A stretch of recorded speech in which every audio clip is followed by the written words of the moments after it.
Hello students, welcome back. Jatin chemistry ચેનલમાં તમારું સ્વાગત છે. મારું નામ છે જતીન પીવલિયા અને આપણે ભણી રહ્યા છીએ સંકીર્ણ સંયોજનો. સંકીર્ણ સંયોજનોમાં સમઘટકતા ભણી લીધી છે આપણે અને હવે આપણે એક નવા ટોપિક ઉપર આવવાનું છે.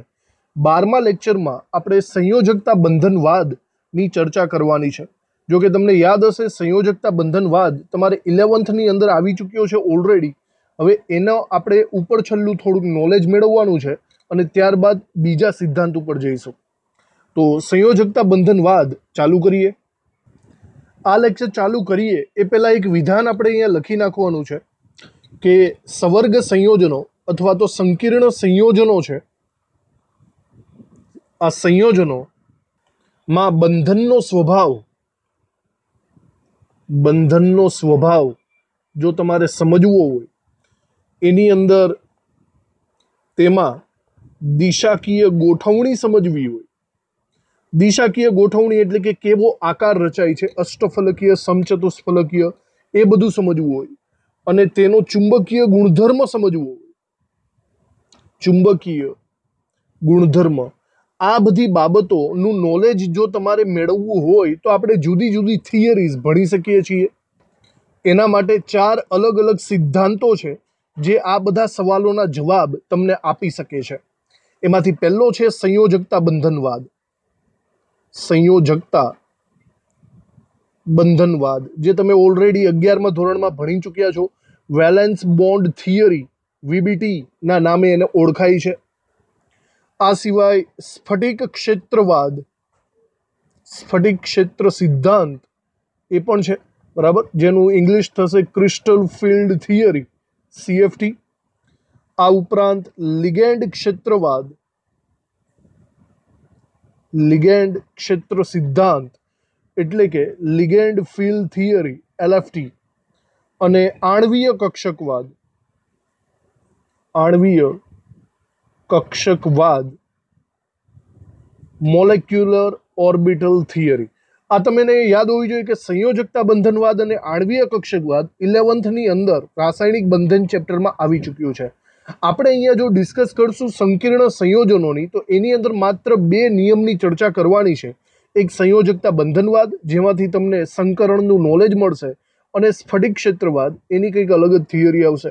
આપણે આ બંનેની માત્ર ચર્ચા કરીશું, પણ આ 4 નામ MCQ રિલેટેડ યાદ રાખવા પડશે.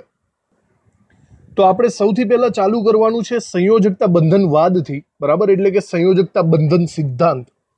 આ સિદ્ધાંત કેવો હોય છે એને આપણે શોર્ટકટમાં લખી નાખશું. આપણો એનો મેઇન પર્પઝ રહેશે સંકરણને ઓળખવું. બરાબર, જોજો, સંકરણ ઓળખવું એ આપણો મેઇન પર્પઝ રહેશે.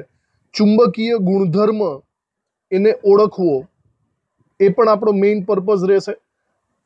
આ પ્રેક્ટિસથી થશે, બરાબર. જેટલી પ્રેક્ટિસ કરીશું એનાથી આપણને લોજિકલી ખબર પડી હશે કે કોઈ પણ સંકરણ ક્યુ ધરાવે છે અને ચુંબકીય ગુણધર્મ એનો અનુચુંબકીય છે કે પ્રતિચુંબકીય. જુઓ, એને સ્ટેપ બાય સ્ટેપ શોર્ટકટમાં આપણે લખતા જઈએ અને સમજતા જઈએ.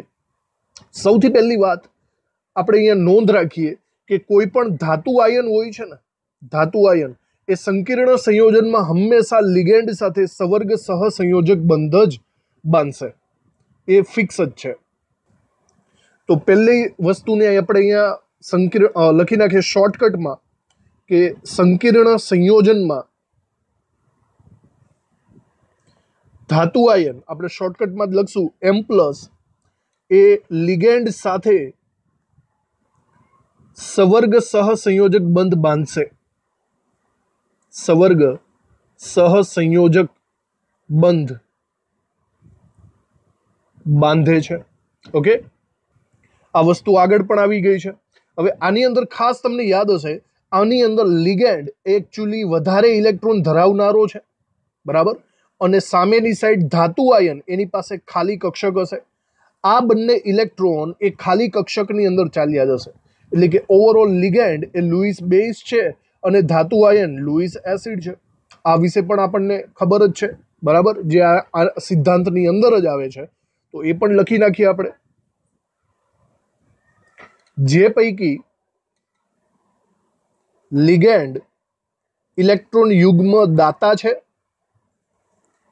અને ધાતુ આયન ઇલેક્ટ્રોન યુગ્મ સ્વીકારનાર છે.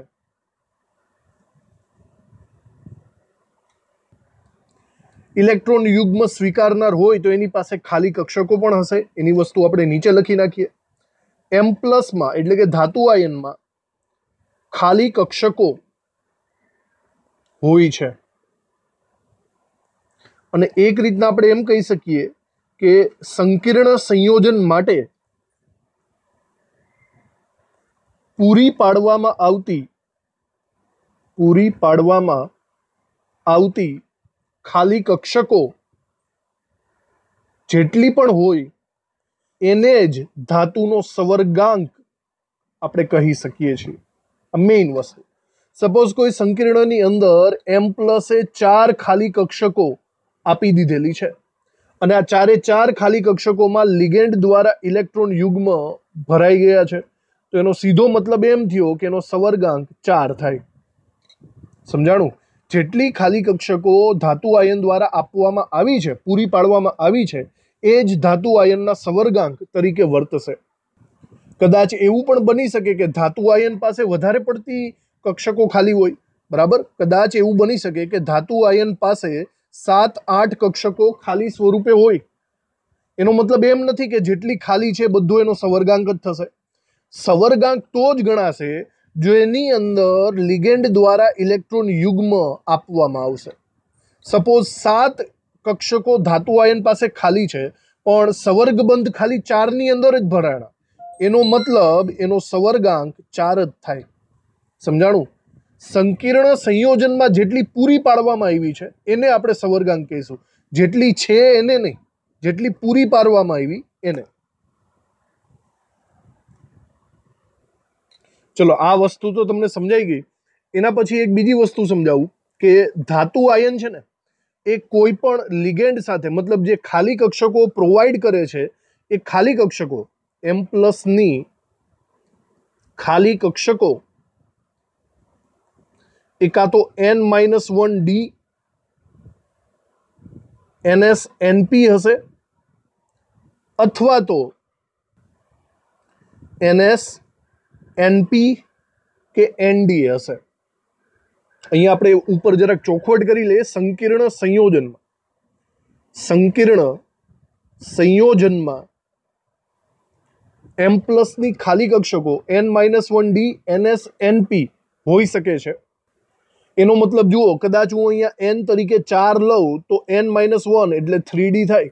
આનો કદાચ આવો મતલબ આપણે કાઢી શકીએ. 3D 4s અને 4p આની અંદર સંકરણ રચાઈ શકે છે. કાં તો NNN એટલે અથવા તો આવું બી બની શકે કે 4s 4p અને 4d આ કક્ષકોની અંદર સંકરણ રચાઈ શકે છે. આમાં તમને લિટલ બીટ કન્ફ્યુઝન થશે તો હું તમને હજી થોડું ક્લેરિફિકેશન આપી દઉં છું. પહેલા વાક્ય આપણે પૂરું કરી નાખીએ.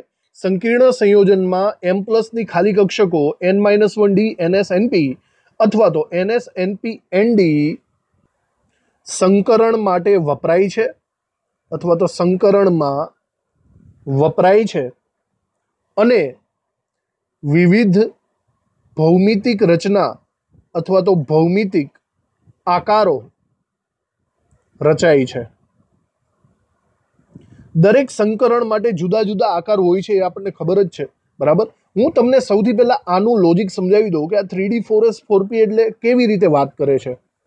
જુઓ, કોઈ પણ સંકીર્ણ લઈ લો. ફોર એક્ઝામ્પલ આપણે સંકીર્ણ લઈ લઈએ છીએ Ml4 ટાઈપનું. બરાબર? આની અંદર આપણે હંમેશા આગળ પણ વાત કરેલી છે, જે ધાતુ આયન હોય છે ને એ D વિભાગનો જ ધાતુ આયન હોય છે. તે જ સંકીર્ણ સંયોજન વધારે સારી રીતે બનાવી શકીએ. તો આના મતલબ M+ ની જ્યારે ઇલેક્ટ્રોન રચના લખીએ ને ત્યારે ઇલેક્ટ્રોન રચનામાં જ્યારે તમને ખબર પડશે કે 3D સૌથી આગળ આવે છે, 3D કક્ષક, 3D પછી 4s આવે છે, પછી 4p આવે છે. લાઇનસરમાં જ છે. બરાબર? ઇલેક્ટ્રોન રચનાની ગોઠવણીના નિયમ પ્રમાણે. અને 4p પછી 4d આવે છે. આ એની નોર્મલ આપણે એમ કહી શકીએ ઇલેક્ટ્રોન રચના થઈ ગઈ. આવી રીતે હવે આ M+ પાસે જેટલી ખાલી કક્ષકો હોય ને એ પ્રમાણે સંકરણ થાય. સપોઝ આ M પાસે 3D ની 2 કક્ષકો ખાલી છે 4s ની એક કક્ષક ખાલી છે અને 4p ની 3 કક્ષકો ખાલી છે. સાંભળજો બરાબર, કંઈક આ સિચ્યુએશન થાય છે બરાબર, કે 3d ની 2 કક્ષકો ખાલી છે, 4s ની એક કક્ષક અને 4p ની 3 કક્ષક. તો હું એને આ કેટેગરીમાં મૂકી શકું છું. જુઓ શું થયું અહીંયા, n-1d, ns અને np થયું કે નહીં. અને આ કેટેગરીમાં જ્યારે સંકરણ થશે ને ત્યારે આ સંકરણને આપણે D2sp3 સંકરણ કહીશું.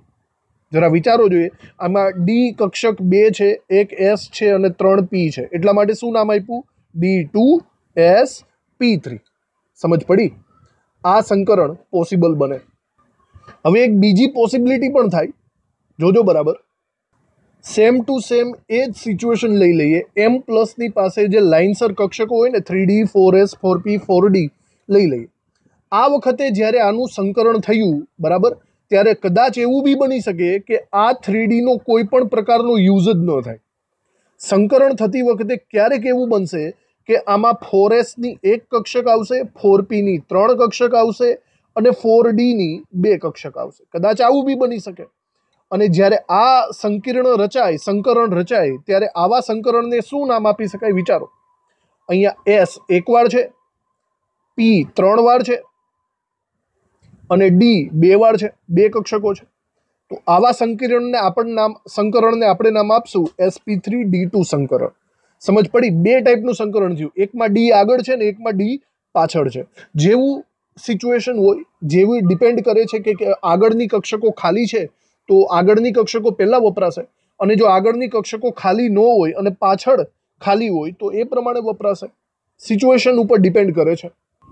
અહીંયા આપણે એક્ઝામ્પલ ml4 નું લીધું તો ત્યાં જરાક સુધારો કરજો, આપણે 6 લિગેન્ડ કરી નાખ્યા, એટલે આ એક્ઝામ્પલ ml6 નું થશે. આ બે સિચ્યુએશન થઈ, સમજ પડી? એમાંથી જે પહેલી સિચ્યુએશન છે ને તેને આપણે એક નામ આપી શકીએ આંતરિક કક્ષકીય સંકીર્ણ. બરાબર જોજો, આંતરિક કક્ષકીય સંકીર્ણ આપણે એવું નામ આપી શકીએ, કારણ કે એના માટે અંદરની કક્ષકોનો યુઝ કરેલો છે. જો બહારની કક્ષકોનો યુઝ કર્યો હોય તો નામ બીજું આવી જાય. અહીંયા જ્યાં બહારની કક્ષકો યુઝ કરી છે તો એનું નામ આપણે પાડી શકીએ બાહ્ય કક્ષકીય સંકીર્ણ. બાહ્ય કક્ષકીય સંકીર્ણ. એકદમ સિમ્પલ છે, ખબર પડી તમને? આંતરિક કક્ષકીય એટલે કે અંદરની ડી કક્ષકો વાપરી છે અને બાહ્ય કક્ષકીય એટલે બહારની ડી કક્ષકો વાપરેલી છે. હવે બીજા અમુક નામ છે, જેમ કે જો આંતરિક કક્ષકીય, જે અંદરની સાઈડની કક્ષકો જેની વપરાણી છે એને આપણે બીજું નામ પણ આપી શકીએ છીએ નીચું ભ્રમણ સંકીર્ણ. નીચું ભ્રમણ સંકીર્ણ. એનાથી વિપરીત જ્યાં બહારની સાઈડ ઇલેક્ટ્રોન નીકળી જાય છે સંકરણ માટે, એને આપણે નામ આપી શકીએ ઊંચું ભ્રમણ સંકીર્ણ. ઊંચું ભ્રમણ સંકીર્ણ. આ ઉપરાંત નીચું ભ્રમણને એક બીજું નામ અપાય છે જેનું નામ છે ભ્રમણ યુગ્મિત. ભ્રમણ યુગ્મિત સંકીર્ણ. આ ત્રણ નામ બરાબર રીતે યાદ રાખવા પડશે. અને એનાથી ઊંધું જો બાહ્ય કક્ષકીય સંકીર્ણ હોય તો એને આપણે ભ્રમણ મુક્ત સંકીર્ણ તરીકે ઓળખીશું. ભ્રમણ મુક્ત સંકીર્ણ. તો બરાબર યાદ રાખો, ઓવરઓલ 3 પ્રકાર થાય છે. બરાબર, સોરી 3 નહીં, 2 પ્રકાર થાય છે. કાં તો અંદરની સાઈડનું સંકીર્ણ હશે, કાં તો બહારની સાઈડનું સંકીર્ણ હશે. હવે તમને આ બેમાંથી કયું ટાઈપનું સંકીર્ણ હશે એ તમારે જાતે પ્રેક્ટિસ કરીને શોધવું પડશે. આપણે એની જ પ્રેક્ટિસ મેઇનલી કરવાની છે. તો જુઓ, પ્રેક્ટિસ માટે આપણે સૌથી પહેલા એક સંકીર્ણ લઈએ. આ સંકીર્ણ લઈએ આપણે વર્નરના સિદ્ધાંત વાળું CONH3 6Cl3. મારી વાત ધ્યાનથી સાંભળજો, આ તમારા બોર્ડને રિલેટેડ આઈએમપી સવાલ છે એટલું સમજજો. તમને સવાલ કઈ રીતે પૂછાઈ શકે એ સમજાવી દઉં છું. તમને કોઈ પણ સંકીર્ણ આપી દેશે, કોઈ પણ, એવું જરૂરી નથી કે આ જાતે બનાવીને કોઈ પણ પ્રકારનું સંકીર્ણ આપી દેશે અને તમને પૂછશે કે આ સંકીર્ણ એની અંદર સંકરણ સમજાવો. તમારે એનું સંકરણ સમજાવવાનું છે અને તેનો ચુંબકીય ગુણધર્મ સમજાવો.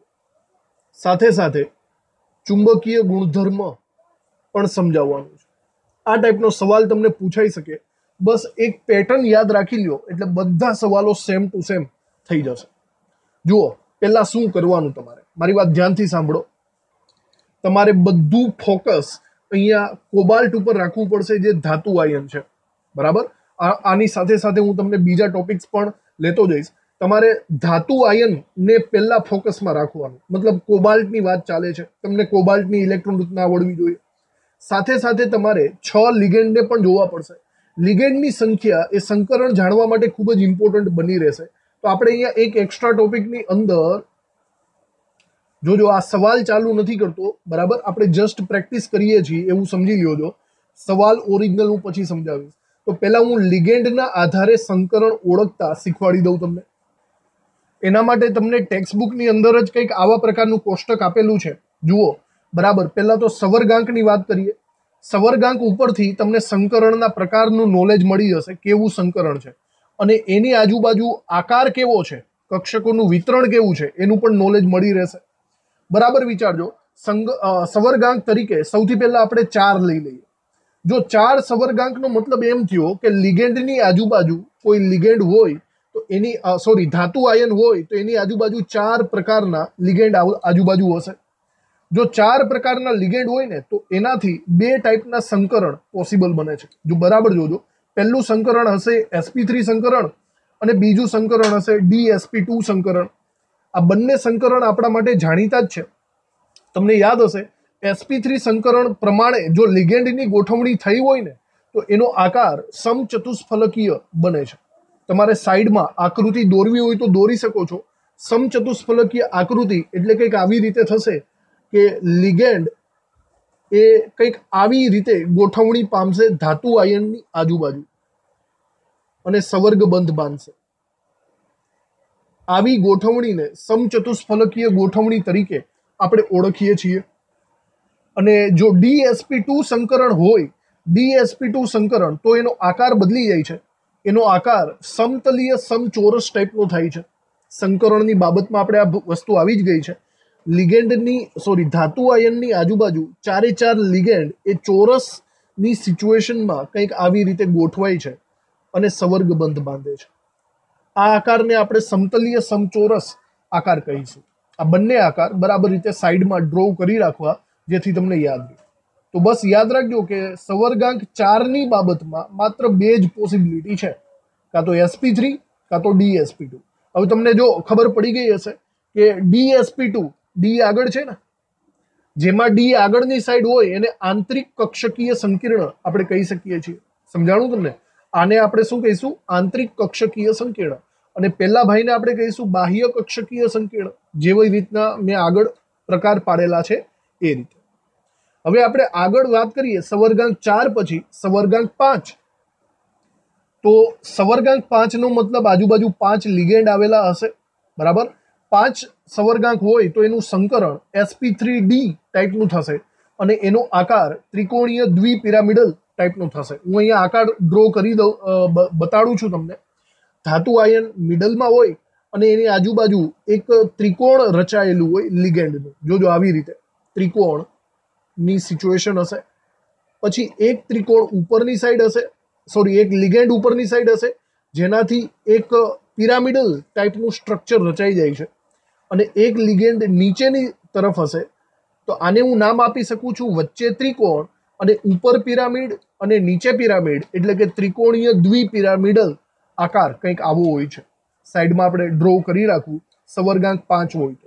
પણ તમારે આ ટેક્સ્ટબુકની અંદર સવર્ગાંક 5ને લગતા એક પણ એક્ઝામ્પલ આપેલા નથી. આપણે માત્ર સવર્ગાંક 4 અને સવર્ગાંક 6 જ ભણવાના છે. તો પછી જોઈએ સવર્ગાંક 6. સવર્ગાંક 6 હોય તો એના 2 સંકરણ શક્ય બને છે, જે હમણાં આપણે ઉપર ભણેલા છીએ. એક sp3d2 સંકરણ અને d2 આગળ લઈ લો તો d2 sp3 સંકરણ. જુઓ, બંને સરખા જ છે. d2 આગળ હોય તો આંતરિક કક્ષકીય સંકીર્ણ એને કહી શકો છો, અને જો d2 પાછળ હોય તો એને બાહ્ય કક્ષકીય સંકીર્ણ કહી શકો છો. સમજાણું? આ 2 ટાઈપ, અને આ બંને ટાઈપનો આકાર સરખો જ થશે, અષ્ટફલકીય અષ્ટફલકીય. અને અષ્ટફલકીય આકાર કેવો હોય એ આપણે બહુ સારી રીતે સમજીએ જ છીએ. આપણે સંકરણની બાબતમાં ભણી ગયા હતા. સમતલમાં ચોરસ હોય છે આવી રીતે, પછી સમતલની ઉપરની સાઈડ એક લિગેન્ડ હોય છે જે પિરામિડલ આકાર ધરાવે છે, અને સમતલની નીચેની સાઈડ એક લિગેન્ડ હોય છે. આ આકારને આપણે અષ્ટફલકીય આકાર તરીકે ઓળખીએ છીએ. સમજ પડી? તો બસ પહેલા છે ને તમારે સવર્ગાંક ઉપરથી જ લોજિક દોડાવવાનું રહેશે, અને દોરી નાખજો બરાબર રીતે. સવર્ગાંક ખબર હોય તો તમને ડાયરેક્ટલી સંકરણનો પ્રકાર અને એના આકાર વિશેનું નોલેજ મળી રહેશે. તો એનો મતલબ એમ થયો, તમને જે કોઈ પણ સંકીર્ણ આપે છે એમાં સૌથી પહેલા ધાતુ આયનને પકડવાનો. ધાતુ આયનને પકડવાનો, માત્ર કોબાલ્ટ નહીં. હવે કોબાલ્ટની ઉપર વીજભાર કયો છે એ પણ તમને લોજિકલી ખબર હોવો જોઈએ. આની ગણતરી કરતા આપણે શીખવાડેલી જ છે. આખાનો ઓક્સિડેશન આંક 0 થાય. આની અંદર કોબાલ્ટનો તમારે શોધવાનો છે. એમોનિયા અણુ છે તો એ 0 થઈ જશે, અને બાકી વધ્યો ક્લોરીન, તો ક્લોરીન -1 હોય જે 3 વાર છે એટલે કે -3 થાય. -3 ને પહેલી સાઈડ મોકલો તો +3 થશે. ઇન શોર્ટ, આની અંદર કોબાલ્ટ +3 સ્વરૂપે, ધાતુ આયન સ્વરૂપે આવેલો છે. હવે હું તમને સ્ટેપ બાય સ્ટેપ સમજાવું કે આમાં તમને સંકરણ ખબર કઈ રીતના પડશે. બરાબર જોજો. સૌથી પહેલા તમારી જે મૂળ ધાતુ છે ને એનો તમારે ઓક્સિડેશન, એનું તમારે ઇલેક્ટ્રોન રચના લખી નાખવાની, એટલે કે કોબાલ્ટની. તો કોબાલ્ટનો નંબર કેવો થાય એ તમને ખબર હોવી જોઈએ. ચાવી પ્રમાણે જુઓ, ST વડોદરા કોર્પોરેશનમાં ફેકો 27 નંબર થાય. તમને આ ચાવી આવડવી જોઈએ, જે આગળ તમે ભણી જ ગયા છો. તો 27 નંબરનો કોબાલ્ટ થાય. આ 27 નંબરના કોબાલ્ટની આપણે ઇલેક્ટ્રોન રચના લખીએ. કોબાલ્ટમાં 27 ઇલેક્ટ્રોન સમાવવા માટે તમારે ડાયરેક્ટલી પહેલા તો આર્ગોન લખી નાખવાનો. આર્ગોનના 18 ઇલેક્ટ્રોન તો થઈ જ ગયા. ત્યાર પછી 4 કક્ષકો આવશે. બરાબર, પહેલા આવશે 3D, પછી 4s, 4p અને 4d, જેવી રીતે હમણાં જ ડિસ્કશન કરી હતી એ રીતે. હવે તમારે કોબાલ્ટની ઇલેક્ટ્રોન રચના લખવાની. હવે 27 ઇલેક્ટ્રોન ગોઠવવા હોય તો પહેલા વિચારો, આર્ગોનના 18 થઈ ગયા, બાકીના ઇલેક્ટ્રોન્સ આની અંદર ગોઠવો. બાકીના ઇલેક્ટ્રોન્સ 18 પછી શું થશે? 19, 20, 21, 22, 23, આવી રીતે. સોરી, એક મિનિટ. 18 પછીના ઇલેક્ટ્રોન 4s માં જાય, એ આપણે વાત ભૂલી જઈએ છીએ. તો એક મિનિટ. 18 ઇલેક્ટ્રોન પછી 19 અને 20 ઇલેક્ટ્રોન 4s માં જશે. 19, 20 પછી આપણે આમાં આવી શકીએ 21, 22, 23, 24, 25 અને 26 અને 27. આવી સિચ્યુએશન થઈ. એટલે કે આર્ગોન પછી આવે છે 3d7 4s2. સમજાણું? આ સિચ્યુએશન પ્રમાણે ઇલેક્ટ્રોનની ગોઠવણી થાય છે. તો સૌથી પહેલા તમારે ધાતુની ઇલેક્ટ્રોન રચના લખવાની, પછી સંકીર્ણમાં જે ધાતુ આયન છે એની લખવાની. ચલો, ધાતુ આયન તરીકે હમણાં આપણે જોયો હતો કે કોબાલ્ટ +3 હતો. તો હવે આપણે કોબાલ્ટ +3 ની ઇલેક્ટ્રોન રચના લખવી પડશે. તો સિમિલર આ જે ઉપરની ઇલેક્ટ્રોન રચના છે એ જ નીચે લખવાની, પણ એમાંથી 3 ઇલેક્ટ્રોન કાઢવા પડશે. તો બરાબર જુઓ, 3 ઇલેક્ટ્રોન ક્યાંથી કાઢશો?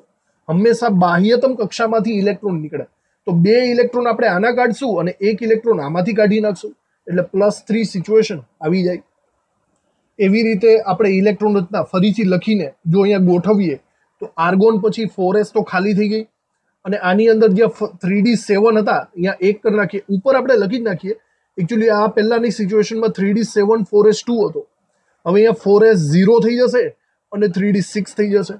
હવે 3d6 6 ઇલેક્ટ્રોનને કેવી રીતે ગોઠવી શકાય? 1, 2, 3, 4, 5 અને 6. આ સિચ્યુએશનમાં આવી રીતે ગોઠવણી થશે. આ 2 સ્ટેપ થઈ ગયા બાદ હવે આપણે લિગેન્ડને એની નજીક લઈ જવાનો છે. જુઓ અહીંયા બરાબર આપણે સંકીર્ણ કંઈક આવું લીધેલું કે કોબાલ્ટ NH3 મતલબ અહીંયા લિગેન્ડ તરીકે એમોનિયા છે. જ્યારે એમોનિયાની નજીક આવશે, બરાબર સાંભળજો, ત્યારે શું થશે એ સમજવા જેવું છે. આપણે માત્ર પહેલા સંકીર્ણ આયનને જ લખીએ, પાછળથી Cl3 કાઢી નાખીએ તો આ સંકીર્ણ +3 સિચ્યુએશન વાળો થઈ જાય. અહીંયા આપણે એને લખીએ કે કોબાલ્ટ NH3 કૌંસની ઉપર +3. આ સિચ્યુએશન કરીએ. હવે જોજો, કહાનીમાં ટ્વિસ્ટ એ છે કે જેવો લિગેન્ડ કોબાલ્ટ +3 ની નજીક આવે ને એટલે એના ઇલેક્ટ્રોનમાં હલચલ મચી જશે, ઇલેક્ટ્રોન ફેર ગોઠવણી પામશે. અમુક સિચ્યુએશનમાં ઇલેક્ટ્રોન ફેર ગોઠવણી પામે છે, અમુક સિચ્યુએશનમાં એ ફેર ગોઠવણી નથી પામતું. તો એના માટે મારે તમને એક એક્સ્ટ્રા ટોપિક ભણાવવો પડશે, બરાબર જોજો, અને એ એક્સ્ટ્રા ટોપિક બરાબર રીતે લખજો, પછી આપણે કન્ટિન્યુ કરીએ. એ એક્સ્ટ્રા ટોપિક છે લિગેન્ડની પ્રબળતા. લિગેન્ડની પ્રબળતા ખૂબ જ ઇમ્પોર્ટન્ટ વસ્તુ છે સંકરણ ચેક કરવા માટે. લિગેન્ડની પ્રબળતા, બસ તમારે એક સિસ્ટમ, એક ચાવી યાદ રાખવાની છે, બરાબર. આખી શ્રેણી યાદ નહીં રાખો તો ચાલશે, અમુક અમુક જે સ્પેશિયલ છે તેને યાદ રાખશું. આ સ્પેશિયલ છે ફ્લોરિન, ક્લોરિન, OH માઇનસ, પાણી, એમોનિયા, CN માઇનસ અને કાર્બોનિલ. આ ત્રણ જે લિગેન્ડ છે ને એ કન્ટિન્યુઅસલી નિર્બળ પ્રકારના લિગેન્ડ છે, નિર્બળ પ્રબળતા ધરાવતા લિગેન્ડ છે. એટલે કે જો તમારે એની વચ્ચે નિશાની કરવી હોય તો આવી કરી શકો છો. ફ્લોરિન સૌથી નિર્બળ લિગેન્ડ થશે, ત્યારબાદ એનાથી સારો એવો ક્લોરિન, એનાથી સારો એવો OH માઇનસ. ઓવરઓલ આ ત્રણેયની કેટેગરી નિર્બળ લિગેન્ડ તરીકેની જ થશે. અને ત્યારબાદ આ એનાથી વધારે જે લિગેન્ડ છે આ બધાને પ્રબળ લિગેન્ડનો એરિયા તમે કહી શકો છો.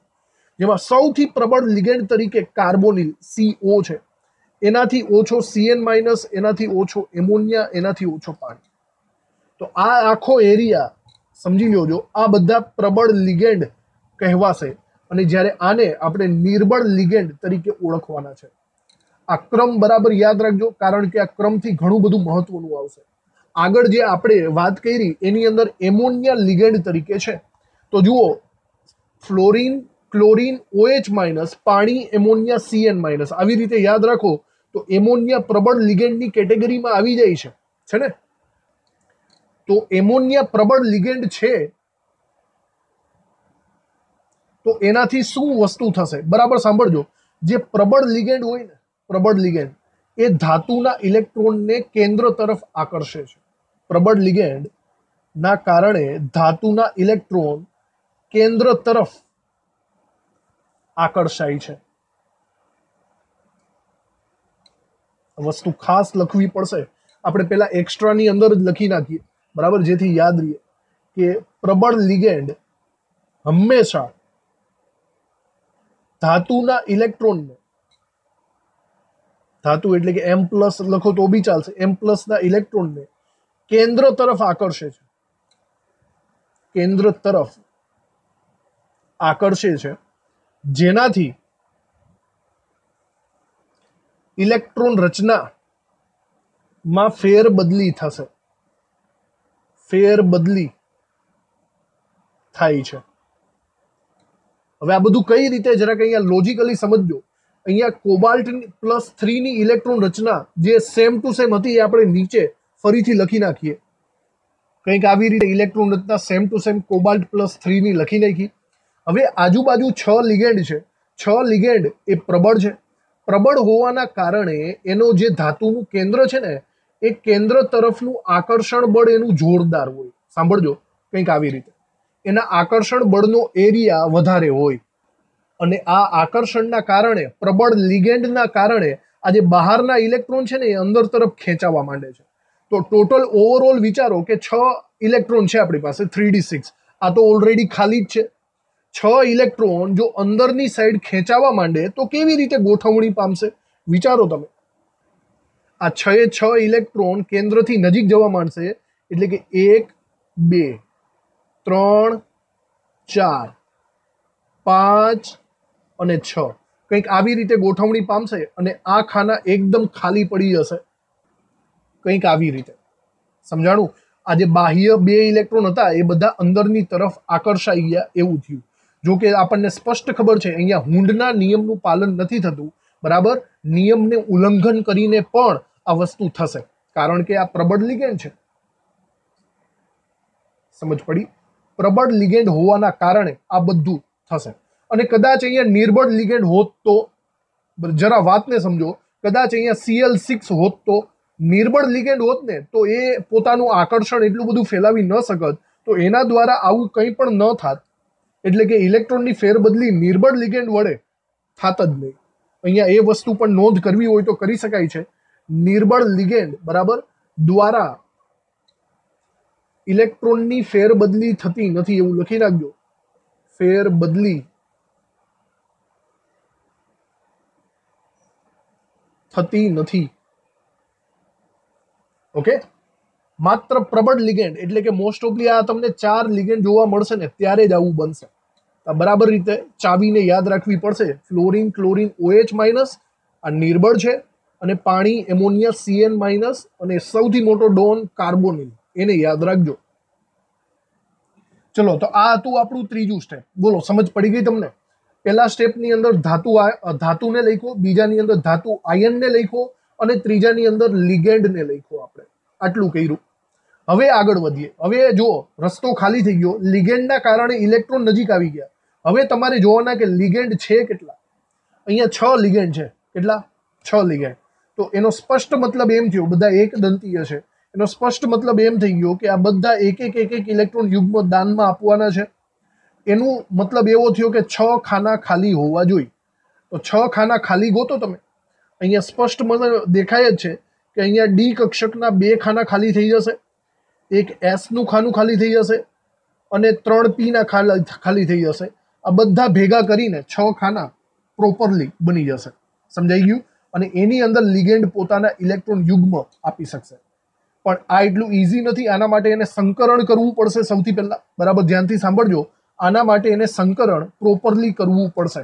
અને સંકરણની અંદર 2 ડી કક્ષકો, એક એસ કક્ષક અને 3 પી કક્ષક જ્યારે જોડાશે ત્યારે એક સમાન આકારવાળી તમને D2sp3 ની 6 સંકર કક્ષકો જોવા મળશે. ઓકે, 6 સંકર કક્ષકો થશે, જેને આપણે નીચે ફરીથી દર્શાવવું હોય તો દર્શાવી શકીએ છીએ. જો આ સેમ ટુ સેમ સિચ્યુએશન નીચે લખી લઈએ ત્યારે આની અંદર આ 2, 1 અને આ 3 આ બધા ભેગા થઈ જશે, અને એના દ્વારા નવી સંકર કક્ષકો રચાશે. અને આ સંકર કક્ષકો 6 એક સરખી હશે. મતલબ 6 સંકર કક્ષકોને આવી રીતે આપણે ડ્રો કરી શકીએ. આવી રીતે. બરાબર. અને આ સંકર કક્ષકો કઈ થશે? D2sp3 સંકર કક્ષકો થશે. આ બાજુ 3D6 આમાં જ સમાઈ ગયું. હવે હું એમ કહી શકું છું કે આની અંદર એમોનિયાના લિગેન્ડ આવશે, અને એમોનિયાના લિગેન્ડ પોતપોતાના ઇલેક્ટ્રોન યુગ્મનું અહીંયા દાન કરશે.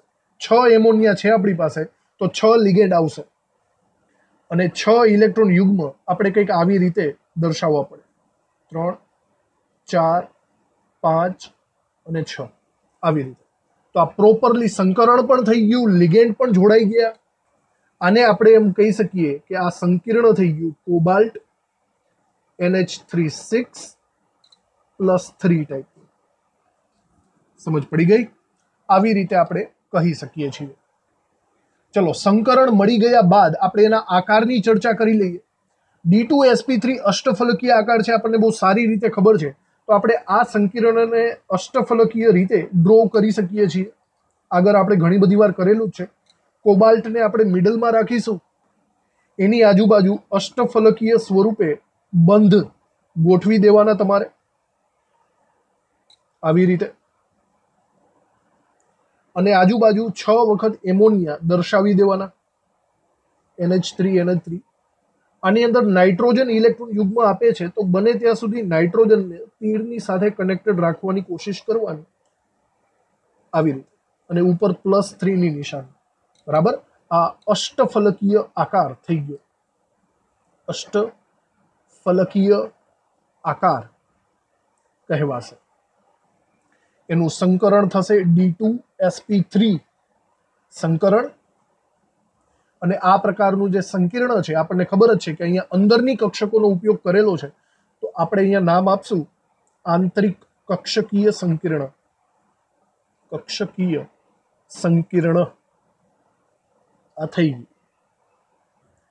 ચલો, તો સંયોજકતા બંધનવાદની સંકરણને રિલેટેડ આપણે વાત પૂરી કરી. સંકરણનું નામ આપણને બનાવતા આવડવું જોઈએ, એના આકાર વિશેનું નોલેજ હોવું જોઈએ. બરાબર. હવે એક વસ્તુ બાકી રહે છે, અને એ છે ચુંબકીય ગુણધર્મ. બરાબર જોજો, એટલે આપણો આખો સવાલ પૂરો થાય. ચુંબકીય ગુણધર્મ કોઈ પણ સંકીર્ણ સંયોજનોના 2 ટાઈપના હોય છે. કાં તો સંકીર્ણ અનુચુંબકીય ગુણધર્મ ધરાવતો હોય છે, કાં તો પ્રતિચુંબકીય ગુણધર્મ ધરાવતો હોય છે. આપણે આ બંને શબ્દોથી બહુ સારી રીતે પરિચિત જ છીએ. અનુચુંબકીયનો મતલબ એમ થશે કે એની ઇલેક્ટ્રોન રચનાની અંદર કોઈ પણ મિનિમમ એક ઇલેક્ટ્રોન અયુગ્મિત સ્વરૂપે હોય, અયુગ્મિત સ્વરૂપે એટલે કે સિંગલ ઇલેક્ટ્રોન હોય તો એને અનુચુંબકીય કહેવાશે. અને પ્રતિચુંબકીયનો મતલબ એમ થશે કે એની અંદર રહેલા બધા ઇલેક્ટ્રોન ડબલ ડબલના જોડકા યુગ્મ સ્વરૂપે હશે. ઓકે, આ બંનેની નિશાની એકબીજાને પ્રતિ કહેવાય, એક ઉપર એક નીચે, પ્રતિ. એના ઉપરથી નામ પડ્યું પ્રતિચુંબકીય. અને અણુ એટલે સિંગલ, સિંગલ હોય તો અનુચુંબકીય. આવું આપણે આગળના ધોરણોમાં પણ અને આપણે 12માં પણ વારંવાર આવી ચૂક્યું છે. આ શબ્દોથી તમે જાણીતા જ છો. તો ચુંબકીય ગુણધર્મ તમારે દરેકે દરેક સંકીર્ણની અંદર લખવો પડશે. અને એની સાથે સાથે તમારે અમુક વાર ચુંબકીય ચાકમાત્રાની વાત પણ કરવી પડશે. ચુંબકીય ચાકમાત્રા, જેવી રીતે દ્વિધ્રુવીય ચાકમાત્રા આવતી હતી એવી રીતે ચુંબકીય ચાકમાત્રા આવશે, જેનો સિમ્બોલ થશે મ્યુ, વર્ગમૂળમાં n કૌંસમાં n+2. આ ચુંબકીય ચાકમાત્રાનું મૂલ્ય થશે.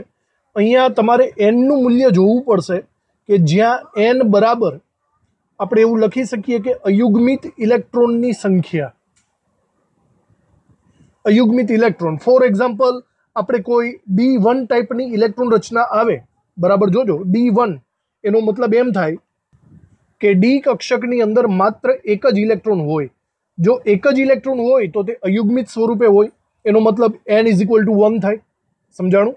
અને એનો જો મ્યુની ગણતરી કરો ને આ સૂત્રની અંદર કિંમત મૂકીને, 1 કૌંસમાં 1 + 2, એનો મતલબ વર્ગમૂળમાં 3 થશે. અને વર્ગમૂળમાં 3 એટલે 1.73 થાય. આનો એકમ BM માં આપણે લખી શકીએ છીએ બોર મેગ્નેટોનમાં. આવી રીતે તમારે ચુંબકીય ચાકમાત્રાનું મૂલ્યના MCQs પણ આગળ આવવાના જ છે. સમજી ગયા તમે? તો અહીંયા D1, D2, D3 કોઈ પણ અવસ્થામાં હોઈ શકે. ચલો હજી એક એક્ઝામ્પલ લઈએ. સપોઝ આપણે D8 લઈએ. કેટલા? D8 લઈએ. તો એના માટે તમે વિચારો કે ડી કક્ષકોની અંદર 8 ઇલેક્ટ્રોન હશે. 8 ઇલેક્ટ્રોનની ગોઠવણી આપણે કરીએ. 1, 2, 3, 4, 5, 6, 7 અને 8. D8 આવી રીતે થાય. તો ચલો જુઓ, D8માં અયુગ્મિત ઇલેક્ટ્રોન કેટલા? આપણે સિંગલ ઇલેક્ટ્રોનથી જ લેવા દેવા છે. તો અહીંયા 2 ઇલેક્ટ્રોન અયુગ્મિત સ્વરૂપે છે, n = 2 થાય. તો એના મ્યુની ગણતરી કરો આવી રીતે, 2 કૌંસમાં 2 + 2, એનો મતલબ વર્ગમૂળમાં 8 થશે. એટલે એનો જવાબ 2.8 સમથિંગ આવવાનો છે બોર મેગ્નેટોન યુનિટની અંદર. તો આવી રીતે આપણે કેલ્ક્યુલેશન કરી શકીએ ચુંબકીય ચાકમાત્રાની. કોઈ પણ સંકીર્ણ તમને પૂછે તો તમારે આ કેલ્ક્યુલેશન તમારે પાછળ ચુંબકીય ગુણધર્મ અને ચુંબકીય ચાકમાત્રા લખી નાખવાની. જેમ કે આપણે આ સંકીર્ણની અંદર વાત કરતા હતા, જરા જુઓ, આપણે કોબાલ્ટ NH3 ની અંદર ચુંબકીય ચાકમાત્રા શોધવી હોય તો પહેલાં જુઓ કે આ અનુચુંબકીય છે કે પ્રતિચુંબકીય. બરાબર જુઓ, તો અહીંયા મને D6 આપેલો છે અને D6ની અંદર બધા ઇલેક્ટ્રોન ડબલના જોડકામાં છે, તમને દેખાય જ છે. અને આ બધા તો ઓલરેડી ડબલ જ હોય. તો ઓવરઓલ અહીંયા n = 0 થાય. સમજાણું? n = 0 થાય તો તમે મ્યુના સૂત્રની અંદર કિંમત મૂકો, વર્ગમૂળમાં n+2. જો આની અંદર 0 કિંમત મૂકશો તો વર્ગમૂળમાં 0 જ થશે. એનો મતલબ મ્યુ બરાબર પણ 0 થાય. ચુંબકીય ચાકમાત્રા 0, એનો મતલબ આ પ્રતિચુંબકીય પદાર્થ છે, સંકીર્ણ છે. યાદ રાખવું, પ્રતિચુંબકીય માટે મ્યુ બરાબર 0 થશે. એની કોઈ પણ પ્રકારનું ચુંબકત્વ અંદર જોવા નહીં મળે. સમજાણું તમને? તો આ વસ્તુ લખવી જરૂરી છે કે આપેલ સંકીર્ણમાં બધા ઇલેક્ટ્રોન યુગ્મિત સ્વરૂપે છે એવું શબ્દો સ્વરૂપે લખવું. અને માટે તે પ્રતિચુંબકીય છે, n = 0 અને મ્યુ = પણ 0. આટલું કરશો ત્યારે આખો સવાલ આપણો કમ્પ્લીટ થશે. પૂરેપૂરો સવાલ બરાબર જોઈ લ્યો ફરીથી. તમને કોઈ પણ એક સંકીર્ણ આપશે અને એની મદદથી તમારે પહેલાં ઇલેક્ટ્રોન રચના લખવાની છે, સંકરણની માહિતી આપવાની છે, આકારની માહિતી આપવાની, પછી ચુંબકત્વની માહિતી આપવાની. ક્લિયર? આ સંયોજકતા બંધનવાદના આધારે સંકીર્ણને સમજાવ્યું કહેવાય. તો ચલો આ લેક્ચર અહીંયા કમ્પ્લીટ કરીએ છીએ. આવા અમુક સંકીર્ણની પ્રેક્ટિસ આપણે નેક્સ્ટ લેક્ચરમાં કરીશું. તો થેન્ક યુ આ લેક્ચર ભરવા માટે. હવે આપણે મળશું નેક્સ્ટ લેક્ચરની અંદર, જ્યાં આપણે આ સંયોજકતા બંધનવાદને કન્ટિન્યુ કરશું. Thank you.